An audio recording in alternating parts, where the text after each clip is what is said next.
Welcome back. ہم آج بات کر رہے ہیں غیر ملکی امداد اور پاکستانی حکومت کی کریڈیبلٹی پہ. اس وقت میرے ساتھ لائن پہ موجود ہیں سرتاج عزیز صاحب جو کہ وفاقی وزیر برائے خزانہ رہ چکے ہیں. السلام علیکم جی. السلام علیکم جی. سرتاج عزیز صاحب میرے ساتھ یہاں ڈاکٹر سلمان شاہ بھی موجود ہیں. جی آپ کا کیا کامنٹ ہے یہ جو نئی ایڈ پیکج پاکستان کو ملا ہے, یہ کیری لوگر بل جو پاس ہوا ہے اور اس میں جو شرائط ہیں, don't you think it's challenging the credibility of the government of Pakistan? اصل میں پہلی بات تو یہ ہے کہ چونکہ یہ 5 سال کا کانٹریکٹ ہے اور اماؤنٹ بھی زیادہ ہے, تو ایک تو پازیٹیو چیز یہی ہے کہ پہلی دفعہ امریکہ نے ملٹی ایئر کمٹمنٹ کی ہے, large amount $1.5 billion for 5 years. دوسرا یہ ہے کہ چونکہ ہماری ضرورت بہت زیادہ ہے اور ڈپینڈنس ہے فارن ایڈ پر ٹو کیپ افلوٹ, ظاہر ہے کہ وہ شرطیں تو لگائیں گے اور ان کا یہ پیسے دینے میں اپنا ایجنڈا ہے, صرف ہمیں مدد نہیں کر رہے کیونکہ ان کو یہی وہ ہے ضرورت کہ ہم جو ویسٹ میں اینٹی ٹیررزم کمپین ان کی چل رہی ہے اس میں پوری طرح شامل ہوں.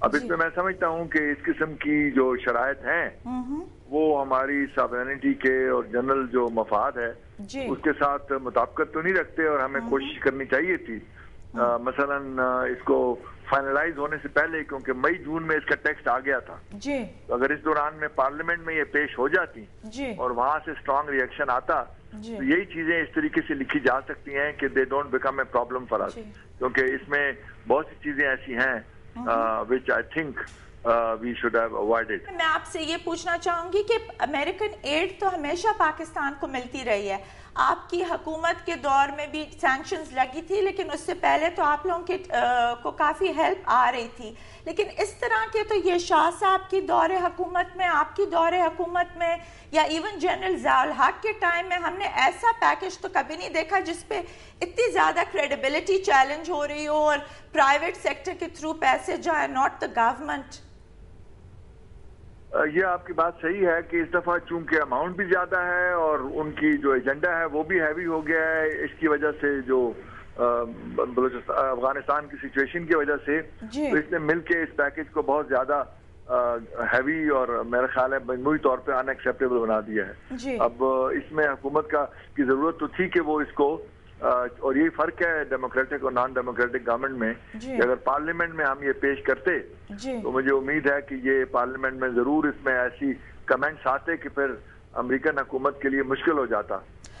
تو میری ابھی شاہ صاحب سے ڈسکشن ہو رہی تھی, تو اس میں تو جب آپ جی ڈی پی کو بھی کمپیئر کرتے ہیں اور آپ کا ایئرلی جتنے بھی اخراجات ہیں اس میں تو یہ اتنی بڑی اماؤنٹ نہیں ہے. جی اماؤنٹ اگر بجٹری سپورٹ کے طور پہ آئے پھر تو کافی ہے. اچھا جی. لیکن اگر یہ اس میں سے صرف ہمیں 200-300 ملین ملتے ہیں اور باقی جو ہیں وہ سوشل اور اس پہ اریگیشن وغیرہ پہ یا انرجی پہ, تو وہ تو 4-5 سال میں ہوں گے, تو 1 سال میں جو پیسہ آئے گا وہ اس سے آدھا بھی نہیں ہوگا, تو وہ ظاہر ہے کہ اتنا بڑا نہیں بنتی رقم.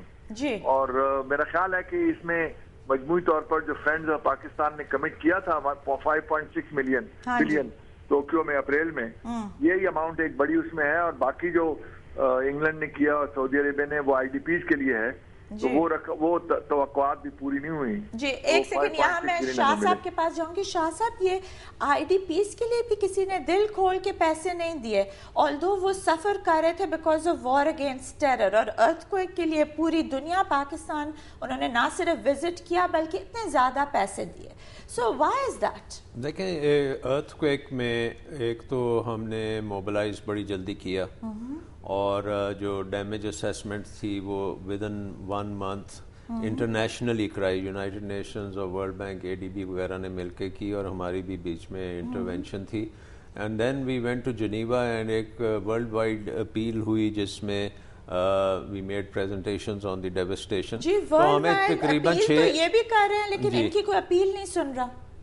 بس وہ کریڈیبلٹی کا ایشو ہے, لیکن اس وقت تو ہمیں بہت اوور ویلمنگ سپورٹ ملی اور تقریباً $6 بلین تک کی کمٹمنٹس آئیں, اور جو ایکچولی ٹرانسلیٹ ہوئیں افیکٹولی, اور اس کی بیسس پہ جو ہم نے ایرا کی ایک آرگنائزیشن بنائی تھی اس کی بہت اچھی کریڈیبلٹی تھی, اور یہ انٹرنیشنل آرگنائزیشن نے اس کے ساتھ مل کے جب کام کیا تو دے فاؤنڈ آؤٹ کہ it was a very professional organisation. Sartaj Aziz صاحب, یہ انہی کے شاہ صاحب کے دور کے اندر یہ ریکنسٹرکشن اپرچونٹیز کی بات ہوئی اور امریکنز نے کہا کہ وہ لوگ سرٹن ایریاز کو ڈیفائن کریں گے. اب انہوں نے وہ ایریاز ڈیفائن کیے ہیں جہاں پہ انڈسٹری ہوگی اور ڈیوٹی فری چیزیں امریکہ کو جائیں گی. آپ کا اس کے بارے میں کیا ویو ہے جی؟ یہ اپرچونٹی زون کا آئیڈیا بیسیکلی تو ٹھیک ہے کہ وہاں پہ ڈیوٹی فری کریں گے, لیکن جب تک ڈیوٹی فری واحد ریکوائرمنٹ نہیں ہے, وہاں پہ را مٹیریل ہو, سکلز ہو, مارکیٹس ہو, سیکورٹی سچویشن ٹھیک ہو, تو میرا خیال ہے کہ اس میں جو ضرورت اس بات کی ہے کہ اس کو نیرولی ڈیفائن نہ کیا جائے. مثلا اگر فرنٹیئر میں جہاں جوائننگ ایریاز ہیں وہاں ہو اور ہمارا جو ٹریڈ ہے سینٹرل ایشیا کے ساتھ افغانستان سے اس میں سہولتیں پیدا کی جائیں تو انویسٹمنٹ خود بخود ہوگی. اچھا مجھے یہ بتائیں کہ یہاں ہر انسٹالمنٹ ریلیز ہونے سے پہلے سیکرٹری آف اسٹیٹ نے ان ساری چیزوں کو دیکھنا ہے whether Pakistan is behaving itself or not, and then maybe we're going to get a rap on our knuckles اگر بیہیویئر ٹھیک نہ ہو اور واٹ ایور جو انہوں نے مرید کے میں کہا ہے کہ دفتر بند کرو کوئٹہ میں, جہادی تنظیموں کے, القاعدہ کو تو یہ خود نہیں کنٹرول کر سکتے پوری دنیا میں, تو پھر ہم کیسے کریں گے؟ اور ایڈ ہماری will be according to our behaviour.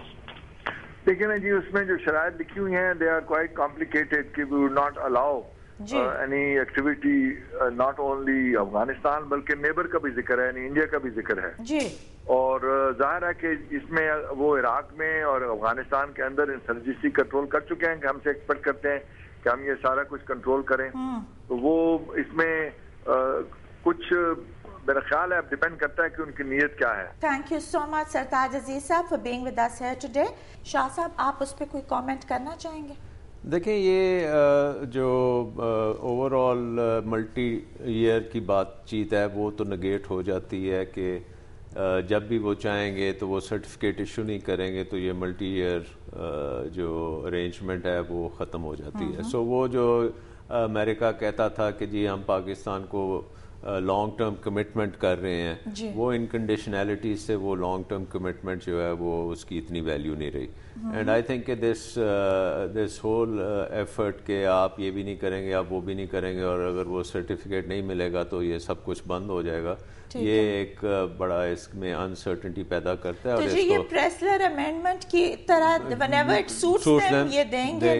بالکل, I think that is a point which should be understood well and proper. اور اس میں یہ کوئی حیرت کی بات بھی نہیں ہے. دے آر ناٹ ہیئر کہ وہ آپ کے کوئی بہت زیادہ ہمدرد ہیں یا دوست ہیں, لیکن اس وقت ان کو آپ کی ضرورت ہے اور اس کے مطابق یہ بات چل رہی ہے.